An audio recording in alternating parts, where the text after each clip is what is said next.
kakati waliwo munnaffe eyavuddeyo ebirowoozo bingi bw'ogoberera waliwo abadde banukula waliwo abagezaako okuddamu nekirabisa okuba nti kyeyaleese kyokya kubanga ono yabadde agamba nti dokita gwe abuulira abantu ng'osinziira mu bayibuli olunaku olwa sande olujjawa abuuza nti olunaku lwa sande olujjawa balwogererako wa era yaluyita lwa 7 kuba agamba nti olunaku olw'omukaaga ye sabbato kubanga ye musevensidde agamba nti sabbato sabbiiti ate gwe ogiteesaako ota n'ogamba nti olunaku olw'omukaaga gwe olw'omusanvu ye olujjawa kati ate agenza okubuuza awo nga waliwo ayina wano era ekibuuzo n'agamba nti in 6 days I the Lord made the earth the sky the sea and everything but on the 7th day I rested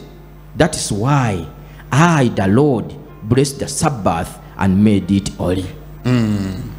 Bishop jatade bishop sir yes sir n'agamba nti this is my chance to understand the difference of Sabbath Adventist and Sunday.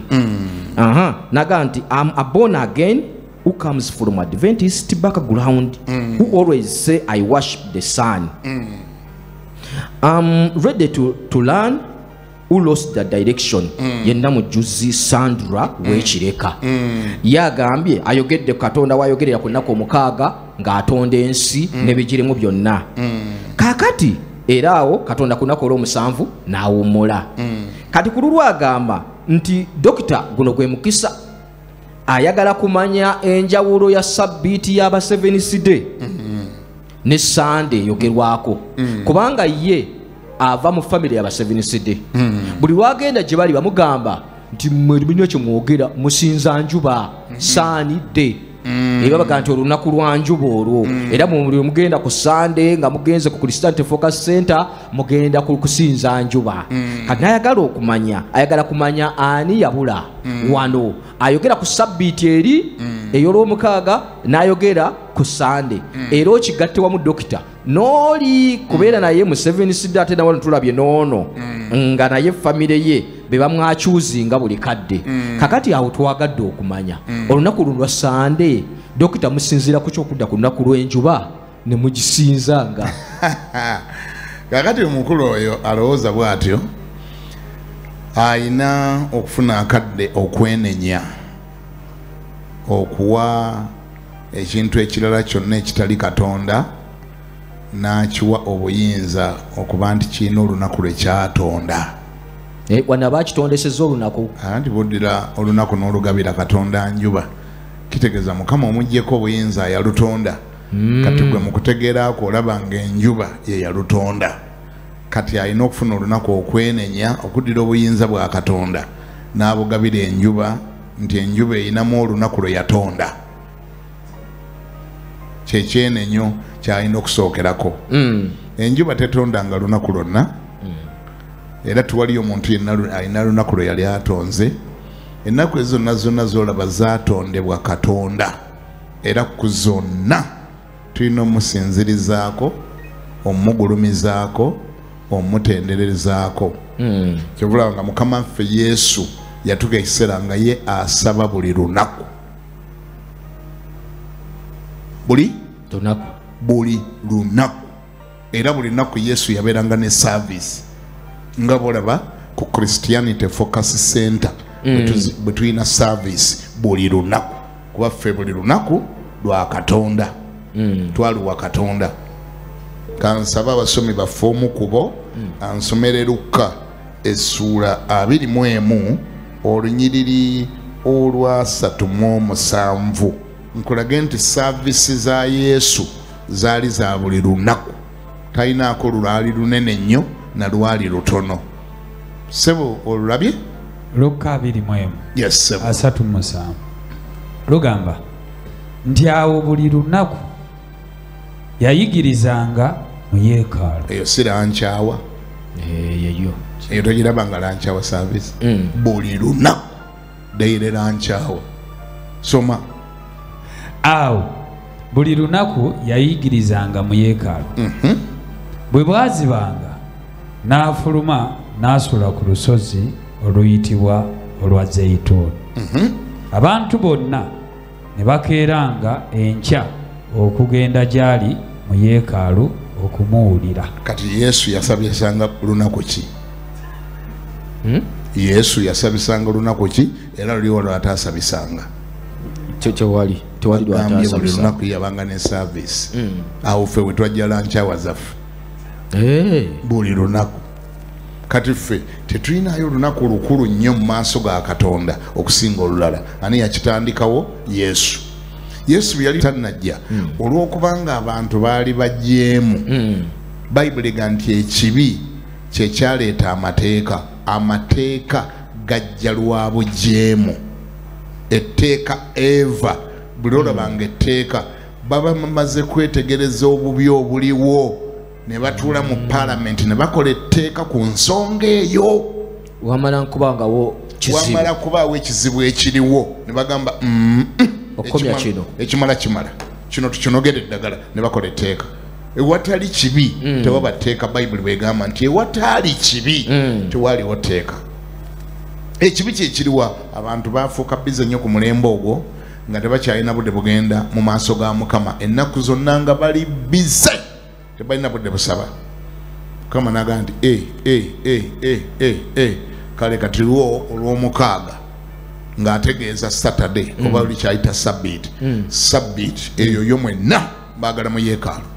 Yejjiddeko olwo ataddeko etteeka ekimu eky'ekkumi kye webale nnyo olwo ataddeko etteeka. Naye nga bwe yasooka Katonda bwe yasooka ye okutonda ebintu ye yawummula. Abantu tebaawummula.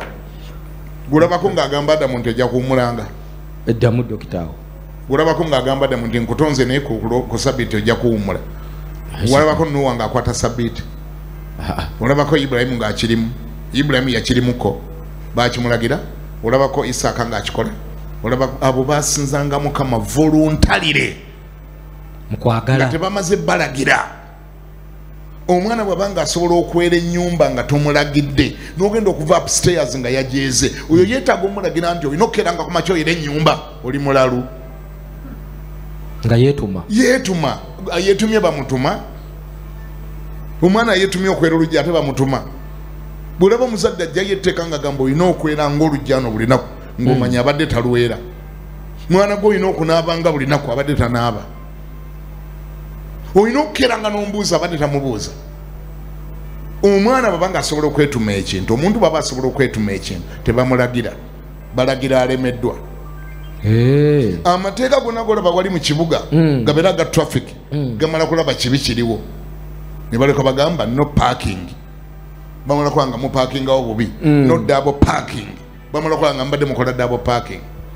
Nolekya amateeka ekyagaleeta kibi era amateeka bagaterawo boonoonyi. Bayibuli wegamba bwekisomesa genda okikebere mu kitabo kyonna eky'Abagalatiya bakiwandiika ku lwekyo.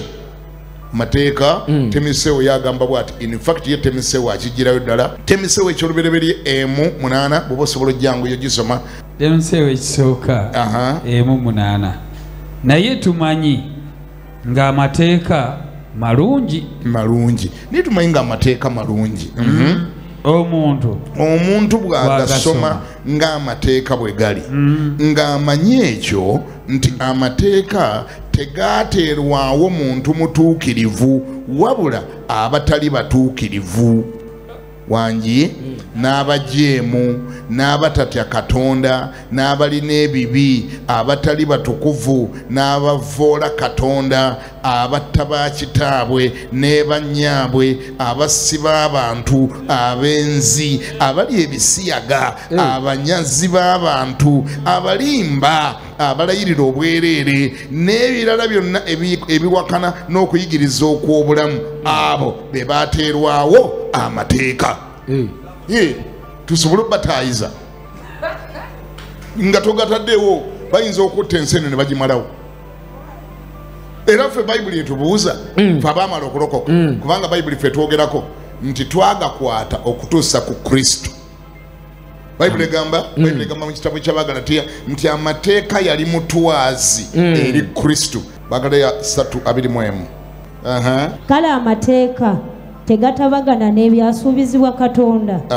kitalo kuba singa amateeka gaweebwa nga ge gayinza okuleeta obulamu ddala obutuukirivu bwandibadde mu mateeka naye ebyawandiikibwa byabisiba byonna mu bufuge bw'ekibi abakkiriza balyoke baweebwe ekyasuubizibwa ekiva mu kukkiriza Yesu Kristo. Olw'abirimu-esatu naye okukkiriza nga tekunnaba kujja twakumirwanga mu bufuge bw'amateeka nga tusibibwa olw'okukkiriza okugenda okubikkulwa.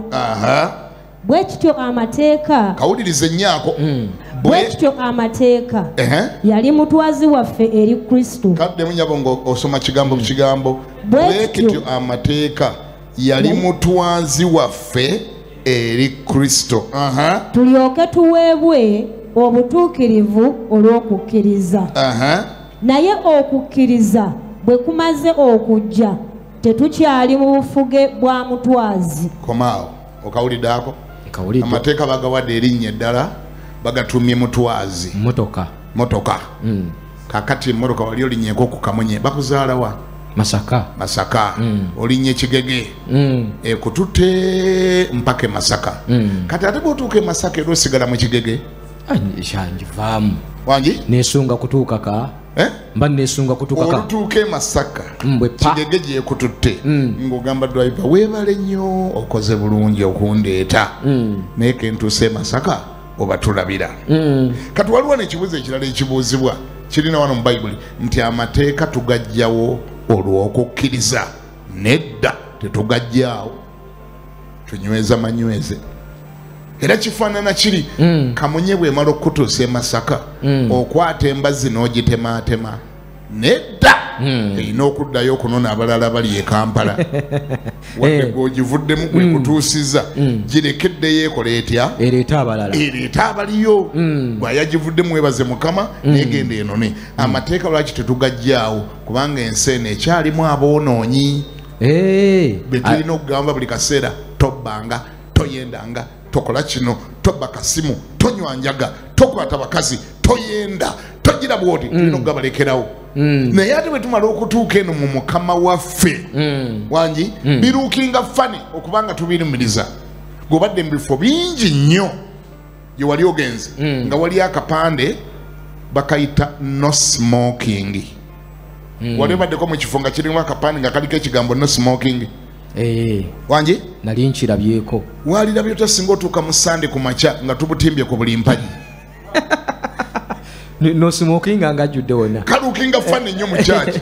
No smoking ate mu kyaki ate andi gwe badde basuubira okunywa yi nedda balimba nabo olaba nga kali mu kifo kikyamu so nga bwe kabeera mu bbaala that is okay. Kalina okubaayo kubanga yo tusuubira wali abakola batya abayinza okunywa. Nolwekyo amateeka tetugajjawo olw'okukkiriza kubanga tusuubira ti ensi eno ekyalimu abamenyi b'amateeka be twetaaga okugamba buli kaseera twekikola. Naye bw'amala okukyuka naaba nga agawandiisa eri mu mutima kubanga nze wadde seetaaga kati kunkeera ku makya kuŋŋamba ntoyendanga naye eryo etteeka baali mpandika liri eri kati munda mu mutima nkimanyi bumanya ki toweetaga kiŋŋamba kiri eri munda sirina kukikola ate kati nyina even a better understanding okusukka wali etteeka we lyayogereranga luli lyagamba nga bugambi nanange siregera lwaki baŋŋaana kati ate bwe mmala okulokoka nfuna better understanding siyenda kati olw'okuba etteeka liŋŋaana wabula siyenda kati kuba nategeera n'obubi obuli mu bwenzi. Engalo nno muzikubire ddala banna sibba kati nti olw'okuba etteeka ligaana wabula kati sibba kuba n'obubi obuli mu kubba nabutegeera kiregeza newatali tteeka sibba wangi mpulira siyenda nti olw'okubanga mukyala wange andaba ne bwe nva nengende China nemalayo omwezi nga tandaba era nsigala siyenze because now I have a better understanding why I shouldn't. Kati kyekibaawo ng'olokose bw'olokoka bagawandiika eri munda ne bakuwa a better understanding nobanga emintu kyabikola kubanga etteeka liganye kati n'okusinza tuzeeyo ku sabbiiti kati mukama tumusinza kubanga twategeera lwaki teeka omusinza kati tumusinza buli lunaku paka kuwulira bulungi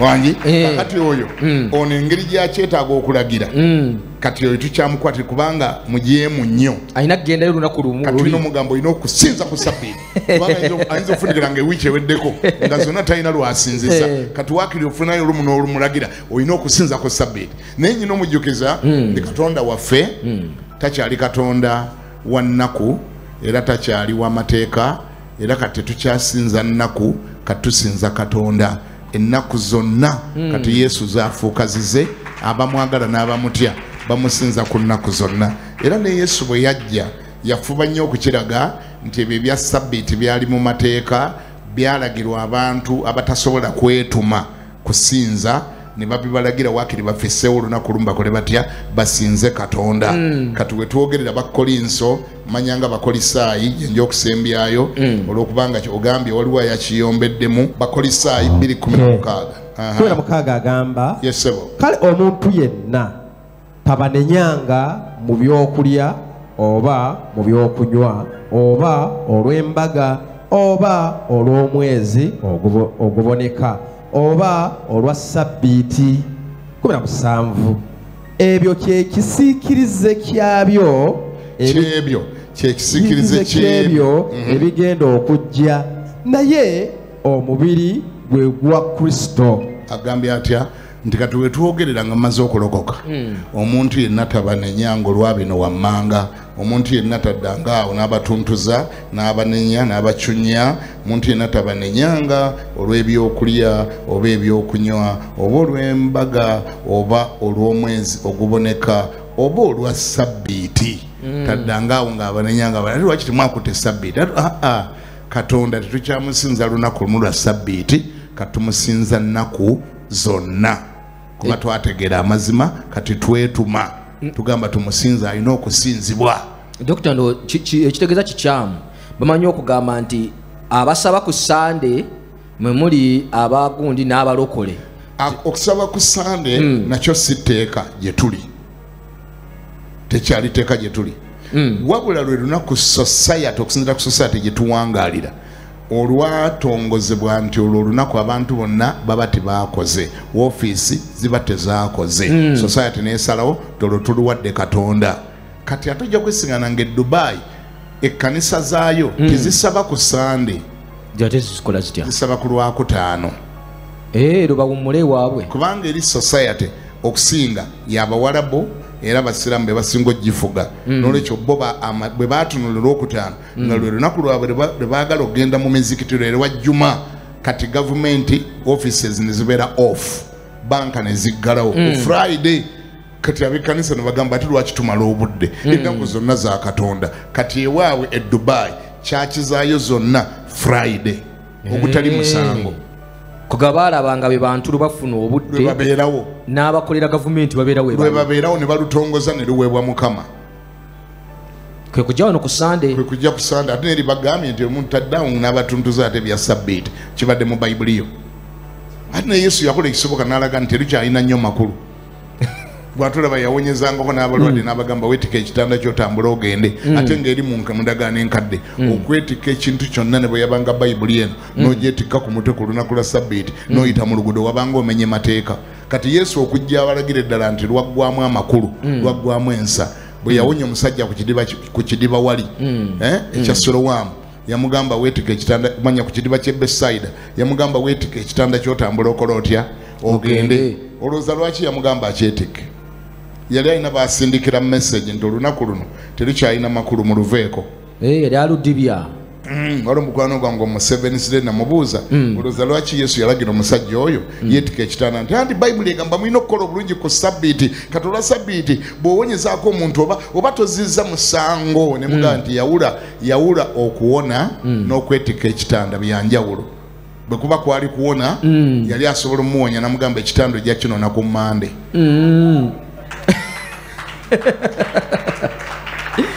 kale tweyanzisa tweyanzeege Dokita